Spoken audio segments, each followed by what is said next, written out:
Councilman Carlisle. President McGowen, you want to come give us a brief synopsis?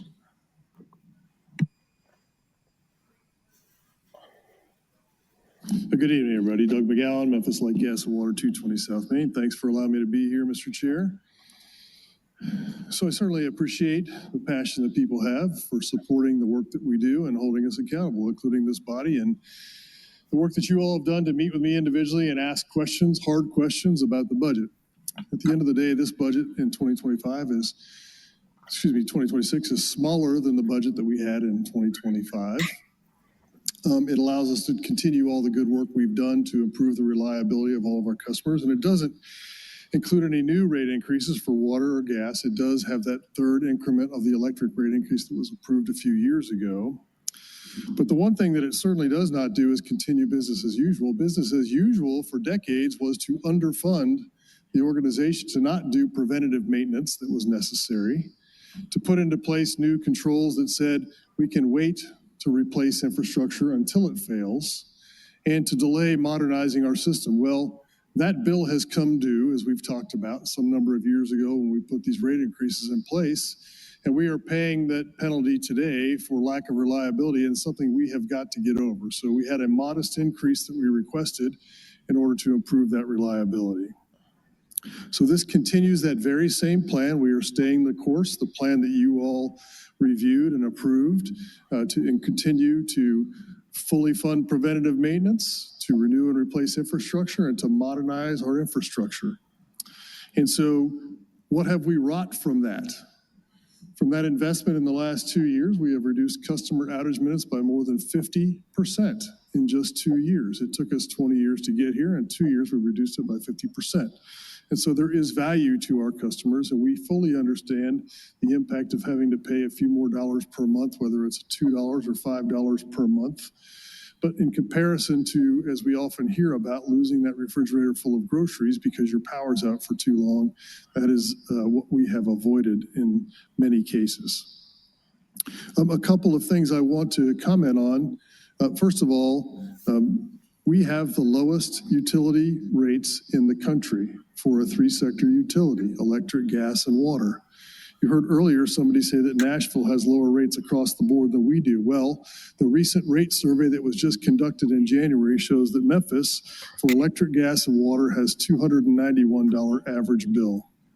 The very same volumes in Nashville cost $421 for the very same volume.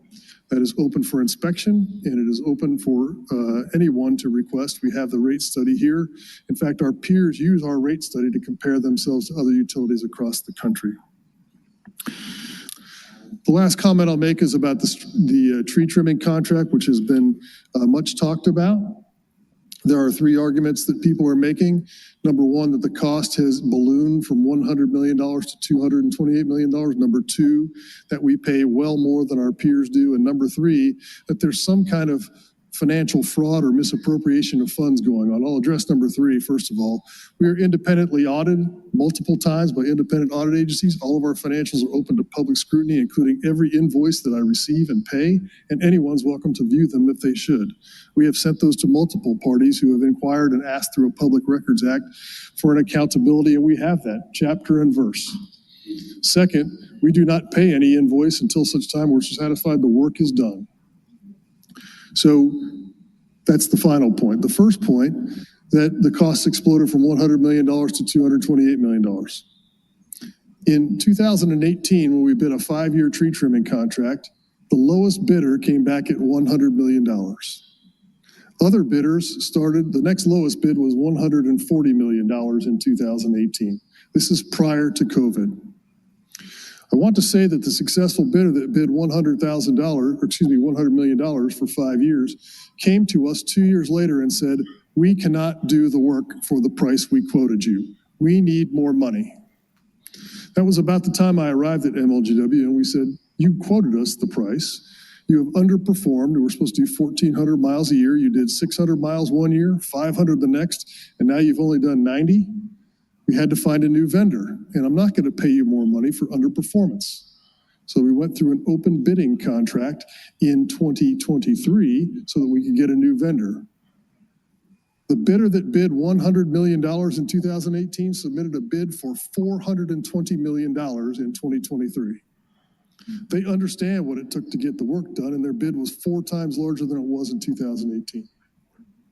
There is no comparison between a contract in 2018 and a contract in 2023 when you have more than twice as much debris to remove and you have COVID in the middle. Next. Oh, by the way, we had 8 bidders on that contract. The bidding process is open to the public. All the bids are available for anybody to inspect, as is our scoring on the sheets. Please seek us out. Look for the information. It's open to scrutiny. The last point I'll make is the comparison between us and other cities. Yes, we pay more per mile than other of our peer cities do.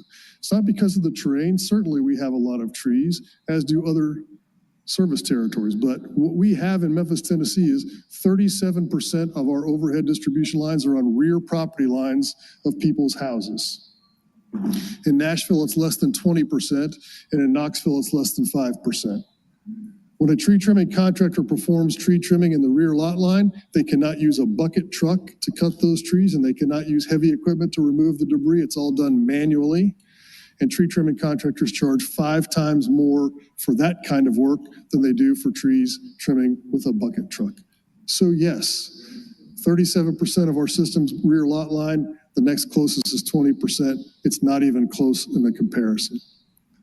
That, matched with the fact that our prior contractor underperformed for at least 3 years, meant that we had at least 2 times as much debris to remove.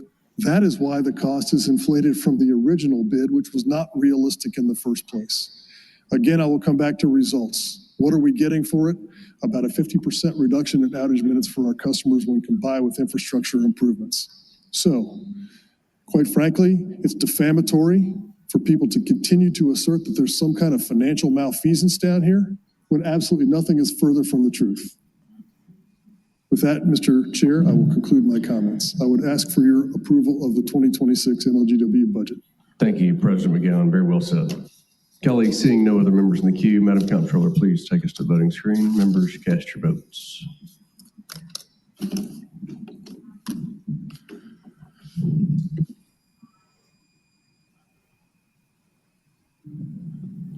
Cooper Sutton, yes. Easter Thomas, yes.